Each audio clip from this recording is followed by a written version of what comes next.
ऐसे 10 मिस्टेक जो हर क्लास 10 का बच्चा करता है और जिसका इम्पैक्ट सीधा आपके बोर्ड के एग्जाम पे होता है। तो ये मिस्टेक हम आज के इस वीडियो लेक्चर में डिस्कस करेंगे ताकि आप लोगों को आपके बोर्ड के एग्जाम में अच्छे खासे परसेंटेज ला सको और बोर्ड का एग्जाम आप अच्छे तरीके से पढ़ के आ सको। उसमें अगर बात करें, सबसे अगर पहली बात करें तो आपका जो बेसिक होता है वो बहुत कमजोर होता है। उसके साथ सेकंड नंबर की मिस्टेक आप लेट करते हो, उसके बाद रोट लर्निंग करते हो, उसके अलावा इग्नोरिंग एनसीईआरटी को इग्नोर करते हो, इसके साथ ही आप प्रैक्टिस इनफ नहीं होती। इसके अलावा अगर बात करें पुअर टाइम मैनेजमेंट, उसके अलावा इग्नोरिंग पीवाईक्यू को आप इग्नोर करते हो। उसके साथ सोशल मीडिया डिस्ट्रैक्शन बहुत बढ़ जाता है आपको इस साल में, और उसके साथ स्किपिंग रिवीजन, आप रिवीजन प्रॉपर तरीके से करते नहीं हो, इस वजह से आपके बोर्ड में एग्जाम मार्क्स कम आ जाते हैं। और इग्नोरिंग हेल्थ, और सबसे आप बहुत बढ़िया गलती करते हो, हेल्थ के बारे में आप इग्नोर करते हो। तो इसी 10 मिस्टेक के बारे में आज की इस वीडियो लेक्चर में हम डिस्कस करेंगे।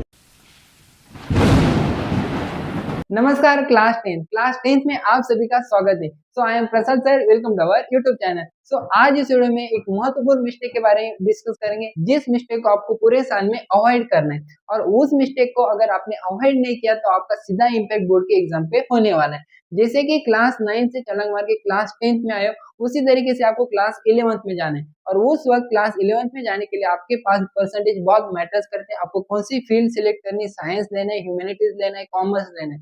तो ये बहुत इंपॉर्टेंट चीज आपको इस साल में समझ में आएगी। तो ऐसे कुछ मिस्टेक्स है, जिन मिस्टेक को आपको क्या करना है, अवॉइड करना है, ताकि आप क्लास 10 का बोर्ड एग्जाम बहुत अच्छे तरीके से अटेंड करके आओ, बहुत अच्छे तरीके से उस एग्जाम को फोड़ के आ सको। तो आपके सीनियर लोगों ने जो कुछ मिस्टेक की, उसी मिस्टेक को ध्यान में रखते हुए मैं एक वीडियो बना रहा हूँ, ताकि आप पूरे साल में एक मिस्टेक को क्या करो, अवॉइड कर सको। और आपको नोटबुक और पेन लेकर बैठना है, और हर मिस्टेक को आपको लिखना है, और हर मिस्टेक को आपको स्किप करना है, हर मिस्टेक को आपको अवॉइड करने की कोशिश करना है पूरे साल में। तो चलिए सबसे पहले अगर बात करें, जो मिस्टेक फर्स्ट होती है आपकी, इग्नोरिंग क्लास 9 बेसिक। जो क्लास 9 का बेसिक है, आप लोगों ने क्या किया है, जब क्लास 9 में थे तब आपने उसको इग्नोर किया है। तो उस वजह से आपके जो कंसेप्ट थे वो क्या रहे, वीक रहे। आपका जो फाउंडेशन था कंसेप्ट का वो क्या है, वीक था, और उसका सीधा इम्पैक्ट आपके मैथ, साइंस और एसएसटी सब्जेक्ट में पड़ता है। तो स्टार्टिंग से आपको उन सब्जेक्ट के ऊपर बहुत फोकस करना है, बहुत अच्छे तरीके से उनको पढ़ना है, ताकि आपका क्लास 9 का जो बेसिक कुछ रहा है वो आप यहाँ पे क्या कर सको, उस बेसिक को अच्छे तरीके से पढ़ सको। और क्लास 9 के बेसिक की वजह से आपका क्लास 10 के ये जो इंपॉर्टेंट सब्जेक्ट है, मैथ, साइंस और एसएसटी, उसके ऊपर परिणाम इम्पैक्ट ना हो। सेकंड नंबर का जो मिस्टेक से आप करते हो, स्टार्टिंग लेट में। जब आपका अप्रैल में सेशन चालू होता है, किसी स्कूल में फरवरी में चालू होता है, किसी स्कूल में मार्च में चालू होता है। बट आप लोगों को मैं बता देता हूँ, आप क्या करते हो, आप जो बच्चे क्लास 10 के बहुत शानदार बच्चे होते हैं, और वो हमेशा सोचते हैं कि हमारे पास पूरा साल है, और उस पूरे साल में मैं जून से चालू करूंगा, जुलाई से चालू करूंगा, अगस्त से मैं मेरा सिलेबस पढ़ना चालू करूंगा। तो आपका माइंड सेट क्या होता है, I still have a time, मेरे पास बहुत सारा टाइम है। और मैं आप लोगों को बता देता हूँ, मेरे एक्सपीरियंस से जो मेरे पास बच्चे आते हैं, तो वो बोलते हैं कि टाइम बहुत कम है, इतने टाइम में मेरा इतना बड़ा सिलेबस नहीं हो सकता। तो स्टार्टिंग से आप क्या करो, आपका प्रॉपर प्लानिंग करो, प्रॉपर टाइम टेबल बनाओ, और उस हिसाब से आपको क्या करना है, आपका प्रिपरेशन स्टार्ट करना है। अभी ये जो लेट करने की वजह से क्या इम्पैक्ट होता है, प्रेशर्स होता है। और प्रेशर्स आपको क्या करता है, एंड में आपको, जैसे कि मान के चलो जब बोर्ड के एग्जाम आते हैं तब आपको प्रेशर्स आते हैं, एसएसटी करो, मैथ करो, साइंस करो, हिंदी करो, इंग्लिश करो, संस्कृत करो, ऐसे कौन से सब्जेक्ट करूँ ताकि मैं अपने मार्क्स को क्या कर सकूं, बेहतर तरीके से लेकर जा सकूं। तो सेकंड नंबर की मिस्टेक आप लोगों को समझ में आ गया।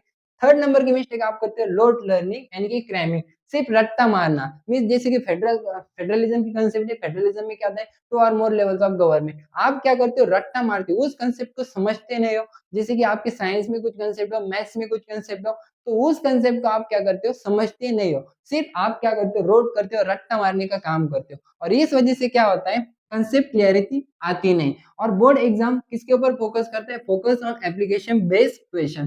तो आपको रट्टा नहीं मारना है, आपको प्रॉपर तरीके से क्या करना है, उस कंसेप्ट को समझना है, कंसेप्ट में क्लियरिटी लानी है। फोर्थ नंबर की मिस्टेक क्या करते हो आप, इग्नोरिंग एनसीईआरटी। सबसे बड़ी गलती आप लोगों की होती है एनसीईआरटी को इग्नोर करना। अभी अगर आप लोगों ने एनसीईआरटी को इग्नोर किया ना, तो आपका इंपैक्ट सीधा के सीधा बोर्ड एग्जाम के परसेंटेज पे होने वाला है। जैसे कि most question come from directly NCERT. Most of the question जो होते हैं ना, directly from NCERT, as it is NCERT के बुक से पूछे जाते हैं most of the question. So specially in SAT, science and other subject, इस सब्जेक्ट में directly come from NCERT, directly question NCERT से ही आते हैं। उसके अलावा अगर बात करें नॉट प्रैक्टिसिंग इनफ, मीन्स क्या होता है, आप लोग पढ़ाई तो करते हो बट आपकी प्रैक्टिस है ना इनफ नहीं होती, प्रैक्टिस बहुत कम करते हो आप लोग। इस वजह से अभी जैसे कि जो मैथ का सब्जेक्ट है रिक्वायर्स रेगुलर प्रैक्टिस।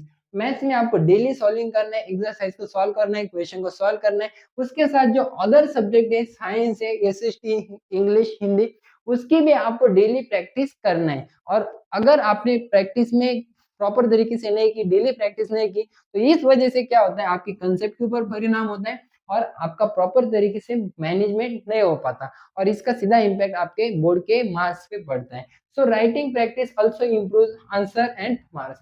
तो आपको एसएसटी सब्जेक्ट है, साइंस रिलेटेड सब्जेक्ट है, इसमें राइटिंग प्रैक्टिस आपको करनी है। हिंदी सब्जेक्ट है, इंग्लिश सब्जेक्ट है, इसमें आपको राइटिंग प्रैक्टिस को भूलना नहीं है। उसके बाद अगर बात करें पुअर टाइम मैनेजमेंट, मीन्स आपके पास प्रॉपर टाइम टेबल नहीं रहता। उसके अलावा लास्ट मंथ पैनिक हो जाते हो, मीन्स पूरे साल आप कुछ नहीं करते हो और लास्ट मंथ जब बोर्ड का रहता है, board exam, suppose board exam फरवरी है, तो आप क्या करते हो जनवरी में क्या हो जाते हो, पैनिक होते हो। मीन्स क्या करते हो, कौन सा सब्जेक्ट को लेना है, मैथ से नहीं हो पा रहा है, सिलेबस बहुत बड़ा है, बहुत हार्ड है, तो इसको क्या करना है, अवॉइड करना है और सीधा आपको स्टार्टिंग से आपको आपका प्रॉपर टाइम टेबल बनाना है और उस टाइम टेबल के हिसाब से आपको पढ़ना है। अगर आपको टाइम टेबल चाहिए तो कमेंट सेक्शन में कमेंट कर देना। पूरे अप्रैल से दिसंबर तक मैं आपको प्रॉपर टाइम टेबल दूंगा और उस टाइम टेबल में आपका पूरा का पूरा बोर्ड का एग्जाम जो है, पूरे क्लास 10 में कौन से सब्जेक्ट कैसे पढ़ना है, कैसे नहीं पढ़ना है, उसके बारे में मैं आपको बता दूंगा। सो देन मिस्टेक 7 होती है इग्नोरिंग पीवाईक्यू। किसको इग्नोर करते हैं आप लोग, पीवाईक्यू को इग्नोर करते हैं। अभी पीवाईक्यू क्या करता है, best way to understand exam pattern, means PYQ की वजह से आपका जो एग्जाम पैटर्न है वो प्रॉपर तरीके से आपको समझ में आता है। मींस सपोज एसएसटी है, एसएसटी में पीवाईक्यू यानी कि प्रीवियस ईयर क्वेश्चन किस तरीके से पूछे गए, साइंस है, साइंस में प्रीवियस ईयर क्वेश्चन किस तरीके से पूछे गए, ठीक है ना, ये सब आपको समझ में आता है सिर्फ पीवाईक्यू के वजह से। और आप लोग क्या करते हो, उसी को इग्नोर करते हो। इस वजह से आपको एग्जाम पैटर्न क्या है, एग्जाम पैटर्न कैसे आता है, क्वेश्चन किस तरीके से पूछे जाते हैं, उनकी लेवल किस तरीके से होती है, वो आपको प्रॉपर तरीके से समझ में नहीं आती। सो अभी अगर बात करें जो पीवाईक्यू है ना, आपको स्मार्ट प्रिपरेशन में हेल्प करते हैं। मीन्स आपका जो प्रिपरेशन है ना वो बहुत अच्छा बढ़िया बन जाता है। उसके बाद मिस्टेक 8 की बात करें, सोशल मीडिया डिस्ट्रैक्शन। मीन्स बहुत सारे बच्चे जब क्लास 10th में आते हो तो उनको लग जाता है एक बहुत बड़ा क्या, डिस्ट्रैक्शन। अब ये जो डिस्ट्रैक्शन है ना वो होता है सोशल मीडिया से। मीन्स क्या करते हो आप, डेली 2 to 3 आवर्स वेस्ट में जाते हैं आपके सोशल मीडिया की वजह से। चैटिंग करना, इंस्टाग्राम देखना, फेसबुक देखना, यूट्यूब देखना, इस वजह से क्या होते हैं आपके डेली 2 to 3 आवर्स वेस्ट जाते हैं और इसका सीधा इम्पैक्ट आपके प्रिपरेशन पे होता है, आपके एग्जाम पे होता है और आपके स्टडी पे होता है। तो इन मिस्टेक को आपको क्या करना है, अवॉइड करना है। और सोशल मीडिया के डिस्ट्रैक्शन की वजह से आपके एग्जाम में क्या होता है, ब्रेक्स आता है। क्या होता है, ब्रेक्स होता है, फोकस एंड कंसिस्टेंसी नहीं रह पाती आप लोगों की।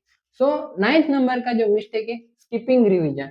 मीन्स क्या होता है, सपोज आपको एक चैप्टर्स पढ़ लिया आपने, आप उसकी रिवीजन नहीं करते हो और उस रिवीजन की वजह से क्या होता है, तो आपके स्टडिंग, आपके मार्क्स में क्या होता है, कमी आती है और आप उस कांसेप्ट को भूल जाते हो। तो समझ लेना, studying once is not enough.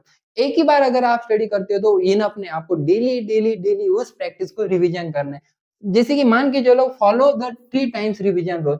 Means her subject की आपकी 3 टाइम्स, हर कांसेप्ट की 3 4 5 जितने हो सके उतने टाइम्स आपकी रिवीजन होनी चाहिए। इधर 3 टाइम दें बट उससे ज्यादा अगर रिवीजन कर पाते हो आप तो आपके परसेंटेज को हमेशा इंक्रीज करेगा आपका रिवीजन। सबसे इंपॉर्टेंट बात मैं आपको बता दूं, सबसे इंपॉर्टेंट बात क्या है, सबसे पहले कंसेप्ट को समझ लेना। कंसेप्ट को समझने के बाद आपको सिर्फ रिवाइज करते रहना, रिवाइज करते रहना, रिवाइज करते रहना। ऑटोमेटिकली आपके दिमाग में फिट हो जाती है और आप अच्छे तरीके से उसका आंसर लिख पाते हो। सो देन मिस्टेक 10 नंबर की होती है आपको इग्नोरिंग हेल्थ। मीन्स क्या होते हैं, लेस स्लीप, क्या करना, रात में ज्यादा क्या करना, जगना, स्लीप कम लेना, उसका सीधा इम्पैक्ट आपके परफॉर्मेंस पे होता है और उससे हाई स्ट्रेस लेवल आपका बढ़ता है। स्लीपिंग बहुत इंपॉर्टेंट होती है। तो ये 10 मिस्टेक जो मैंने बताई इसको आपको अवॉइड करना है और पूरे साल में आपको बी पॉजिटिव रहना है, हमेशा पॉजिटिव थिंकिंग रहना है और कीप लर्निंग, कीप ग्रोइंग, हमेशा सीखते रहना है और आगे बढ़ते रहना है।